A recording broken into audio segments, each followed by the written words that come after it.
The Fundamental Magics, a story of discovery, intrigue, and rebellion. Chapter 1. The Faux Horn.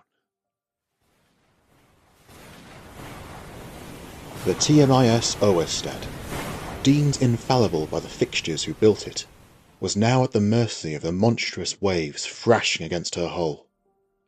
It seemed this would be a journey as savage as the peoples we set out to help. I knew of their ancestry.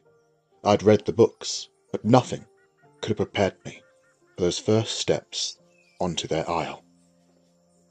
Oversized flora grew in patches, untamed and unmanageable. Insects and arachnids, common in the motherland, were enormous, the weight of their exoskeletons threatening to crush the supple flesh beneath. It's no wonder that the explorers of antiquity thought themselves in a land of giants, or indeed that they had shrunk when arriving upon these shores. Though I will be remiss to keep meandering about the flora and fauna, for magic shall pique the interest of all. The building and landmasses here, I would come to find, sat at impossible angles. Temples floated as if buoyant in the air itself, the locals unbound by the fundamental force on which their school is based, gravity. Such a thing does not exist here, at least not in the natural sense. But upon my arrival, all I could see of their culture was a small outpost stationed at the dock, a tall cliff obscuring all else. Unnatural. I paused on the slab of rock, questioning its origin. These dinosaurs, Pangeans I believe is the current correct name, can trace their ability to manipulate gravity to the beginning of their ancestry, and they are beings of antiquity. The Pangeans vary more between individuals because of their unique evolution. They are hybrids. Any Pangean, although anthropomorphic, could exhibit one or two traits from any of the prehistoric lizards, their ancestors, that we know of today. One such Pangean greeted me as we docked. Their sex was indiscriminate to me, bearing a crested head and a back ragged with protrusions known as spines. I could comprehend the biology used to create such a creature, but if I were a man of weaker constitution, I would have lost consciousness. However, in juxtaposition to its appearance, the diplomacy and gentleness of its speech were courtly, and we exchanged pleasantries and observations on my arduous journey, despite difficulties in translation. Zikar was the name of the creature, the Pangean. He was in command of the isle. Breaking the ice with some small talk, the matter of my business here became the focal point of the conversation. Like their blood, the Pangean's temperament can be cold. It was his turn to be baffled, however. He knew little of our magic as I attempted to explain the fundamentals of electromagnetism. Unfortunately, my limited knowledge did not enlighten him. But it was not my duty to teach. I was here to create. A communication device, I explained to him, was my reason for being here. To plant the seeds of our culture's growth together, and bringing them into the modern world was my mandate. My presence on the isle was not uncontested, however. Many of the Pangeans stood against our so-called civility, and a gaggle of Newtonmancers had formed a not insignificant insurgent group.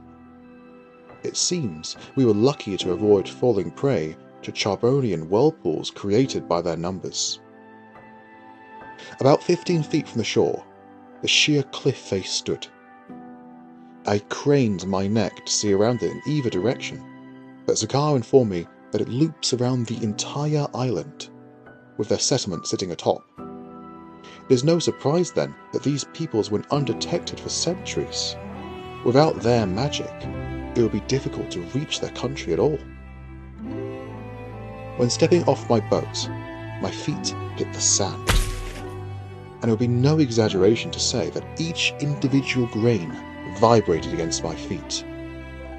In the safety of my vessel, sight was the only sense communicating to me the scope of their magic.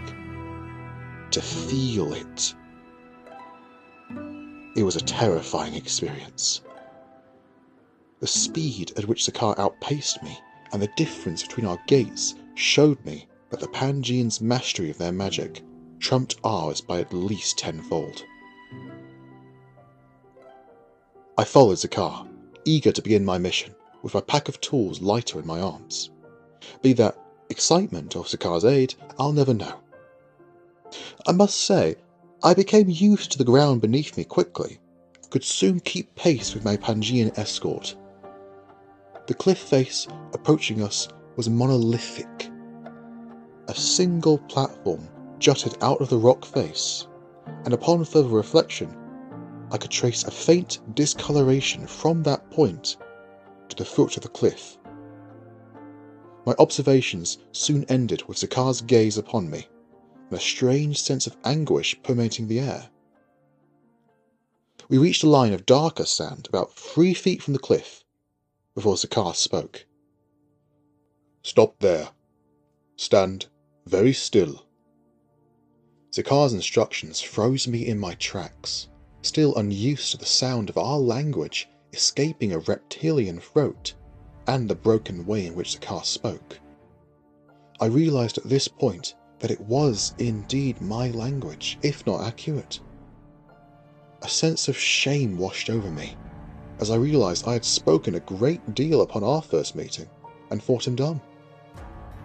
Where these people learned it, I hadn't the faintest, and I had no time to query before Zakar threw his arms in the air, and the land beneath us rose from the ground, ascending the cliff face. In my homeland, we are all accustomed to moving horizontally, some even at rapid speeds. But now, a whole new access presented itself to me, guided by Zakar. My body repugitated the unnatural ascension, and it made me feel rather ill. I thought becoming accustomed to this was impossible. The world today indicates how naive I once was.